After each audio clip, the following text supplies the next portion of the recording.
Friends, welcome to my another video. क्या हाल है आप लोगों का? उम्मीद है अच्छा होगा। आज मैं कहाँ पे हूँ, जैसे कि आपने मेरा पहला वाला वीडियो देखा कि मैं त्रिपुरा आया हुआ था। अगर आपने नहीं देखा है तो प्लीज़ ऊपर आई बटन पे मेरा वो शो करे त्रिपुरा वाला वीडियो, आप वहाँ पे जाके त्रिपुरा वाला वीडियो देख लो। एंड त्रिपुरा में कोलकाता से कैसे आया एंड अभी मैं कहाँ पे हूँ, मैं त्रिपुरा के उनाकोटी में हूँ। तो मैं बता दूं, अगर आप उनाकोटी आ रहे हो तो आपको दो वे आएंगे। एक मैं तो आया हूँ धर्मनगर से। धर्मनगर से इसकी डिस्टेंस है ये धर्मनगर वाला वे एंड ये है कैलाश सर वाला वे। अगर आप धर्मनगर से आ रहे हो तो धर्मनगर से आपको उनाकोटी 47 किलोमीटर है एंड कैलाश सर से 10 किलोमीटर का है। तो ये अभी आप किधर से आ रहे हो डिपेंड करता है। मैं तो धर्मनगर से आया तो मेरे को धर्मनगर से करीब 40 मिनट्स लगे and may be Kailash sir से और भी कम टाइम लगेगा क्योंकि 10 किलोमीटर कुछ खास नहीं है। अगर आप व्हीकल का सोच रहे हो तो यहाँ पे आपको टिकर मिल जाएगा, जैसे कि मैं चला जिस टिकर पे लाइक मैजिक मिल जाएगा। मैजिक में आपका पड़ेगा 50 रुपीज़ और धर्मनगर से उना कैलाश सर से आई डोंट नो कितना पड़ेगा, देख लेना आप जितना ही पड़ेगा आउट पड़ेगा। और अगर आप गाड़ी रिजर्व कर रहे हो तो आपका पड़ जाएगा करीब 600 से 700 रुपये। तो डिपेंड करता है आप किस पे आना ज़्यादा प्रेफर करते हो। मैं तो प्रेफर करूँगा कि अगर आप सस्ता वाला भी चाहते हो, सस्ता वाला ट्रैवल टूर चाहते हो तो आप ऑफकोर्स मैजिक से आओ, नहीं आप किसी भी तरह की इस तरह का। और अगर आप सेफ चाहते हो एकदम उनाकोटी तक आपको ले जाए, क्योंकि यहाँ से उनाकोटी जहाँ पे अभी मैं खड़ा हूँ जिस तिराहे पर, चौराहा नहीं है तिराहा है, तो यहाँ से 1 किलोमीटर उनाकोटी है। लेकिन 1.31 किलोमीटर 1.031 किलोमीटर तो ये डिस्टेंस है। तो अभी मैं यहाँ से पैदल वॉक करूँगा। चलिए चलते हैं। अगर आपको उल्टी का प्रॉब्लम है ना तो फिर यहाँ भी होने वाला है आपको प्रॉब्लम, क्योंकि इतना रास्ता कर्वी है ना, इतना कर्वी है एकदम, बहुत सारा कर्व आ रहा है, बहुत सारा टर्न आ रहा है।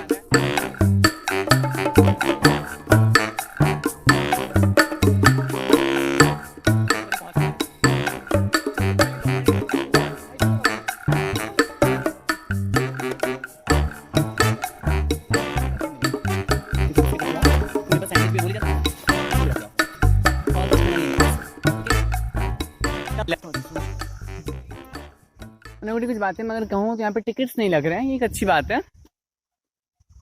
पता नहीं कब पूरी बात भी जैसे भी है, टिकट्स नहीं लग रहे हैं। और दूसरी बात ये कि यहाँ पे आपको खाने का सामान अंदर ले जाने नहीं देंगे। अगर आप ला रहे हो तो उसको बाहरी काउंटर में जमा करना पड़ेगा। पानी बस जिसको देखने में यहाँ पे आया वो दिख गया दिखाओ आपको, दिखाऊं जिसको देखने के लिए अपन आए थे यहाँ पे।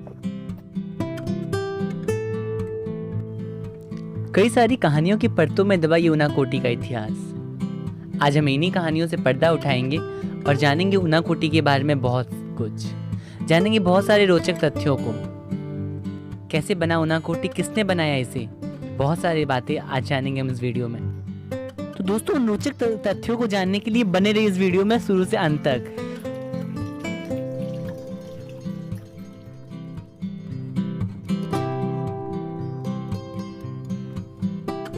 बहुत सारी प्रचलित कहानियों में से एक कहानी बहुत ज्यादा फेमस है। कुछ लोग ऐसे कहते हैं, एक समय 1 करोड़ देवी देवताओं के साथ शिवजी बनारस की तरफ जा रहे थे और रास्ते में शाम हो गई तो सारे देवता उनाकोटी में रुक गए। वो रात उन्होंने वहीं पर बिताया, लेकिन दुर्भाग्यवश सुबह कोई भी देवी देवता जग नहीं सके और शिवजी अकेले ही काशी की तरफ चले गए। और ऐसा माना जाता है जो देवता सोए रह गए थे वो सारे ही देवी देवता चट्टान में परिवर्तित हो गए। इसीलिए इस जगह का नाम उनाकोटी पड़ा, क्योंकि उनाकोटी का मीन्स होता है कि 1 करोड़ से एक कम, क्योंकि एक तो शिवजी चले गए थे और बाकी देवता यहाँ पे चट्टान बने रह गए। लेकिन यहाँ पे एक सवाल हमारे पास खड़ा हो जाता है कि अगर शिवजी चले गए थे तो शिवजी के इतने बड़े बड़े विग्रह यहाँ पे क्यों हैं? यहाँ पे बहुत सारे स्कल्पचर को देख के लग रहा है कि वो ऑलमोस्ट कंप्लीट है, मतलब एक एब्स्ट्रैक्ट फॉर्म में कंप्लीट है, बट बहुत सारे स्कल्पचर इनकम्प्लीट, लाइक ये वाला स्कल्पचर आई डोंट नो, ये अब दिख रहा है आपको, यहाँ पे आंखें इसकी, यहाँ पे नाक, यहाँ पे इसका फेस, दुर्गा क्योंकि सही है दिख रहा है, माँ दुर्गा की मूर्ति है। फिर माँ दुर्गा की अगर मूर्ति है तो उनके हाथ में एक ये पहाड़ है सो मच ऑफ कंफ्यूजन।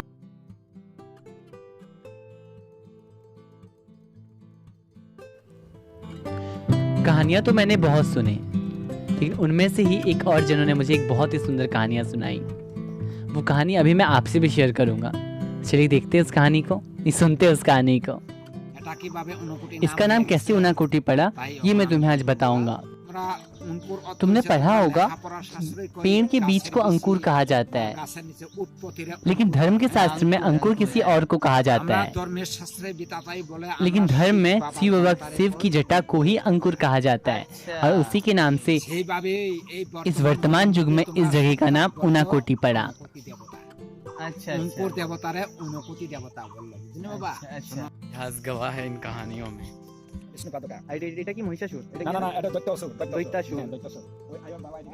আর হলমান গদা অঙ্গদ গদা ওই ফাঁকটার মধ্যে বক্তি কইরা উঠা দেখো নিচের দিকে তাকাও যাও। আছে না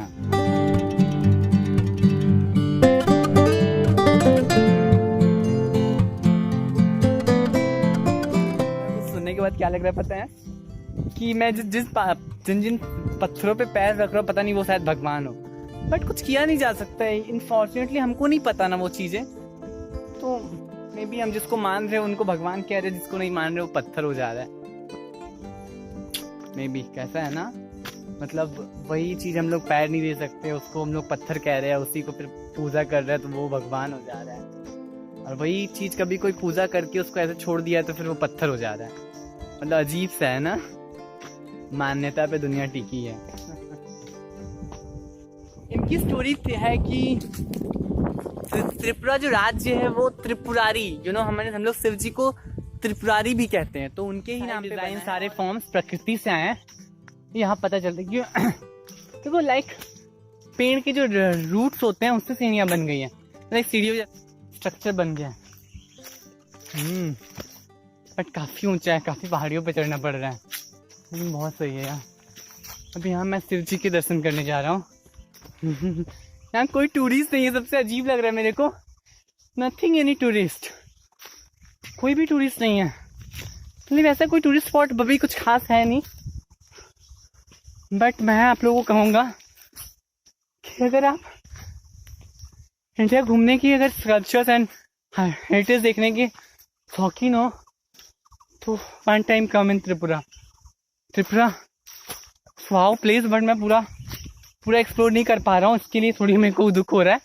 बट मैं सिर्फ उनाकोटी आया, Unakoti is like just wow. Shiv ji दिख गए हमको, तो इनको प्रणाम करेंगे।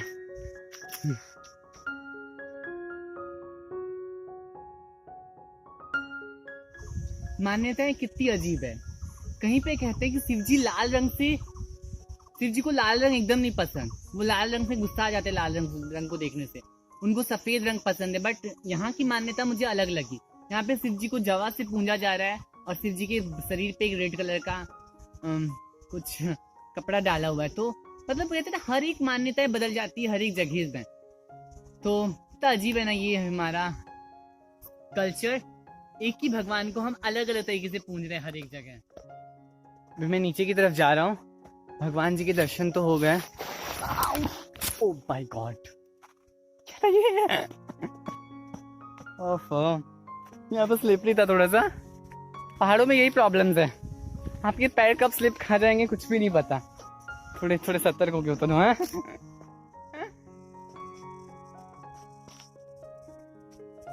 अगर कहानियां इतनी सारी रहेंगी तो इतिहास का दबना तो लाजमी है। नहीं मिला, लेकिन कहानियां बहुत सारी मिल गई है मुझे, जिससे मैं कुछ नया कर सकूं, कुछ नया। इवन मैं भी कुछ कहानी बना सकता हूँ, क्योंकि कहानियां ऐसी ही है, लफ्जों पे ही बनती है, आदमियां ही बनाते हैं उससे। जैसे आज साधु बाबा ने मुझे एक नई कहानी बताई, तो बहुत सारी कहानियां बनती रहेगी, और जितनी कहानियां बनेगी इतिहास उतना दबेगा। But thanks God archaeological site जो अभी भी रिसर्च कर रही कि ये मूर्तियाँ कब बनी, ये उनाकोटी कैसे बना, तो बहुत सारे रिसर्च हो रहे हैं। तो देखा जाए रिसर्च के बाद क्या निकलता है। कोई कहता है इसके पाल के टाइम बना, कोई कहता है बौद्धिस्ट लोग आके बने, क्योंकि इस कल्चर में कहीं ना कहीं बौद्धिस्ट एक टच है, क्योंकि इनकी आंखें बड़ी वो अजीब सी बौद्धिस्ट कल्चर की तरह ही है, तो बुद्धिस्ट कल्चर की तरह। तो बहुत कुछ, कोई कहता है मंगोलियन कल्चर का भी टच है इन कल्चर्स में।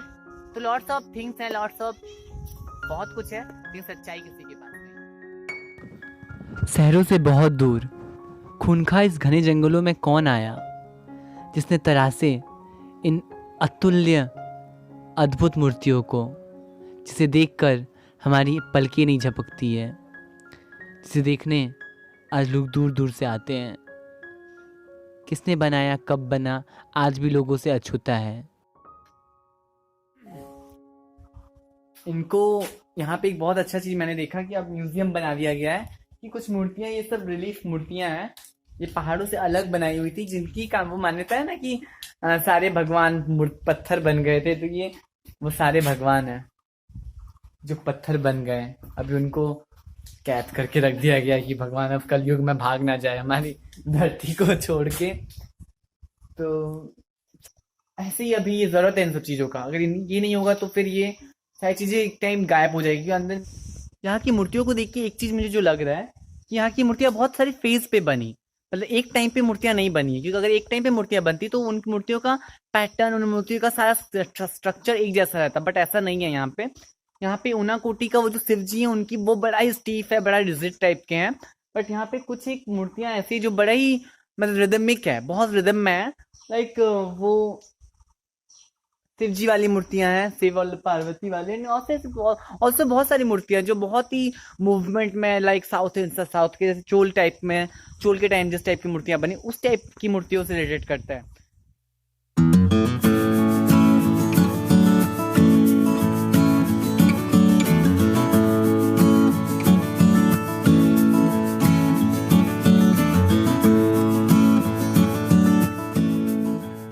इन सब कहानियों में एक और कहानी बहुत ज़्यादा प्रचलित है। ऐसा माना जाता है कि विश्वकर्मा जी के पुत्र शिव जी के बहुत भक्त थे। वो चाहते थे शिव जी को वो अपने यहाँ रखे, इसलिए उन्होंने शिव जी को रख दिया, अपने यहाँ रहने का आमंत्रण दिया। लेकिन शिव जी उन्हें कुछ खास पसंद नहीं करते थे, इसलिए शिव जी ने उन्हें एक काम सौंपा। उन्हें कहा, अगर तुम यहाँ इस पर्वत को काट कर एक रात के अंदर 1 करोड़ देवी देवताओं की मूर्ति बना सकते हो, तभी मैं तुम्हारे यहाँ रहूंगा।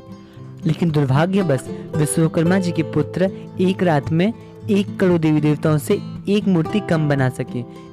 इसीलिए शिव जी के कहे अनुसार मूर्तियां नहीं बनने के कारण शिव जी कैलाश चले गए और ये सारी मूर्तियां उसी तरह बनी रह गई। ये मूर्तियां दूर से जितना छोटा लगती है, सामने जाके उतना ही बड़ा, उतना ही भव्य है। और इस मूर्तियों की, गणेश जी गणपति की मूर्तियों की मुझे जो खास बात लगी है ना, इनके 2 सींग है, मतलब 2 दांत हैं। ये यूजुअली मैंने कहीं पे भी नहीं देखा ऐसी मूर्तियां कि इसमें गणेश जी के दोनों दांत हैं। आई थिंक मैंने फर्स्ट टाइम यहीं पे देखा गणेश जी के 2 दांत। और ऐसा कहा जाता है कि ये एशिया का सबसे बड़ा रिलीफ कट।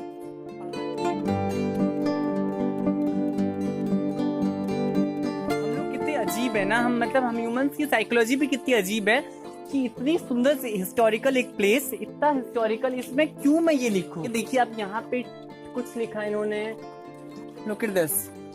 ये मुझे बहुत अजीब लगता है। पहले एक एंटी कही, अब नहीं होगा ऐसा, तो फिर इसको खत्म तो मत, नेचर तो ऐसे ही इसको बहुत प्रॉब्लम क्षति पहुंचाता है, ऊपर से हम लोग भी अगर ऐसे करने लगे तो ये ऐतिहासिक धरोहर अपनी सुंदरता से नहीं, इन नामों से एक दिन ढक जाएगा।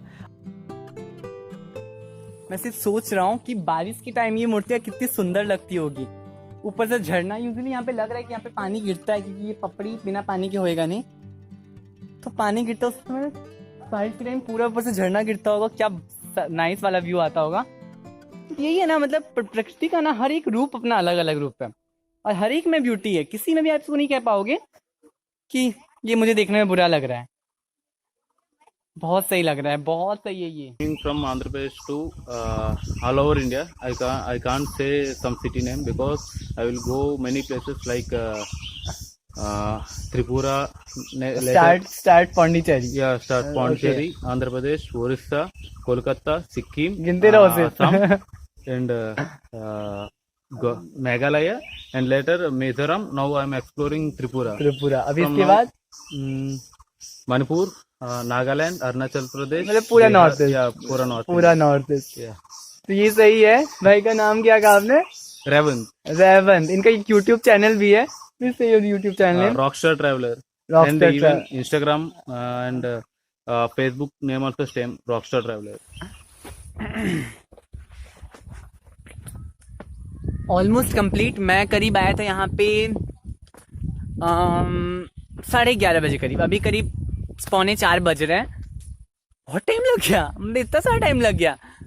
मतलब अच्छा खासा टाइम लग जाता, तो अपने आप अपने हाथ पे एक दिन का तो टाइम लेके आओ कि एक दिन आपको लगने ही वाला है आने जाने घूमने। वैसे यही सब है, नेचर है, यही सब है, वो एक्सप्लोर करने में लगेगा। और बहुत स्पीड अगर आप घूमते हो तो मे बी 2 घंटे में हो जाएगा। अब डिपेंड करता है आप कैसे इसको एक्सप्लोर करना चाहते हो।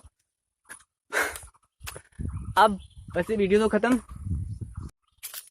तो दोस्तों कैसा लगा आपको ये वीडियो मुझे कमेंट करें, प्लीज प्लीज कमेंट करें। आप लोग कमेंट नहीं करते हो, कमेंट करोगे तभी ना मुझे पता चलेगा कि आप लोग क्या सोच रहे हो मेरे वीडियो को लेके, मैं कितना आप लोगों को बता पा रहा हूँ मेरे वीडियोस के थ्रू। तो प्लीज मुझे कमेंट करिए, तो मुझे भी अच्छा लगेगा कि मैं आप लोगों से जुड़ रहा हूँ।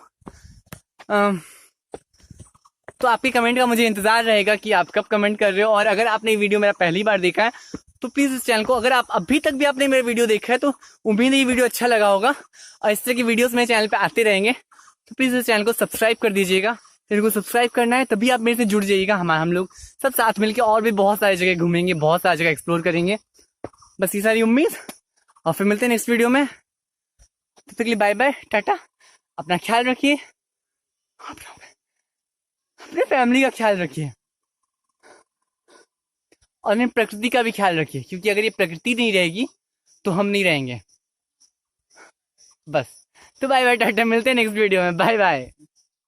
मैं आया और आके बस थोड़ी देर मैं खड़ा हुआ तो मेरे को एम्बुलेंस वाले भैया मिल गए और मेरे को उम्मीद भी नहीं था कि मैं एम्बुलेंस पे बैठूंगा। तो बस ऐसे ही मैं खड़ा हुआ था, मैं रोकने के लिए भी नहीं बोला, लेकिन मेरे मन में चल ही रहा था कि मैं इनको बोलूं कि रुक जाओ रुक जाओ, बस वो सामने रुक गए और फिर ये मेरे को उठा लिए धर्मनगर के लिए। सही है, मेरे को ये अच्छा मिल गया, मेरे को ज्यादा वेट नहीं करना पड़ा।